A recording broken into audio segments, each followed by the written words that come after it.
We spoke to our colleague who's at the funeral service of a 16-year-old grade 12 learner.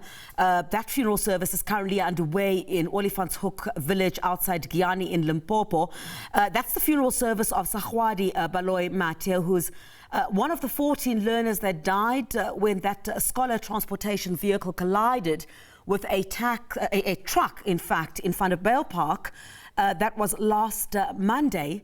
The mourners, they included her classmates, and we heard from our colleague Rendani a bit earlier on that they were beside themselves. Rendani, you are still at the last resting place of this young life, and you spoke to some of the family members a little bit earlier on.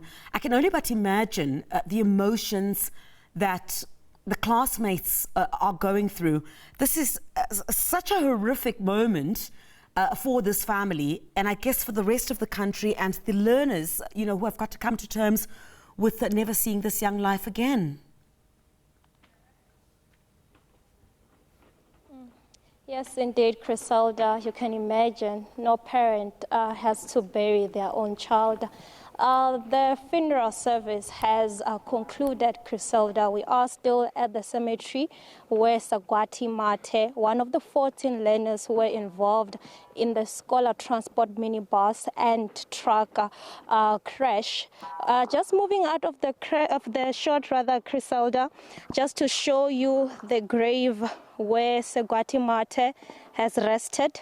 We saw her mother, we saw her father struggling to come to terms with this untimely death, leaning on each other, Criselda, for support.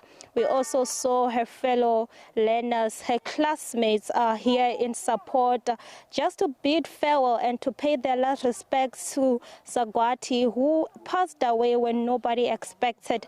We do know that Sagwadi survived the crash at the scene, and she was quickly rushed to hospital. She was rushed to Sebokeng Regional Hospital.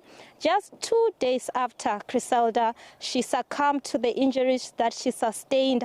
Her father says she was in ICU, and they prayed and hoped that she will survive, as she was starting her grade 12 year, hoping that she could be a nurse one day.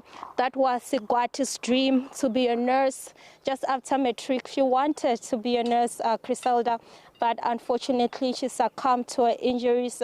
Right now, Criselda, the funeral parlors are packing up. We are going to move from this graveyard and go back to the family, her homestead, where we had a memorial service yesterday, and part one of the funeral service was done there and it was concluded.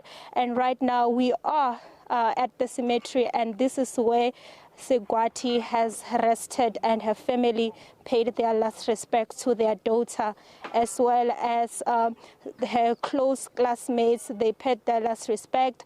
She was said to be a very bubbly child, Criselda, someone who's very academically driven. She was very focused in her schoolwork, and she also loved her family. She is survived by her parents, Criselda, as well as her 2 siblings and close relatives, Criselda.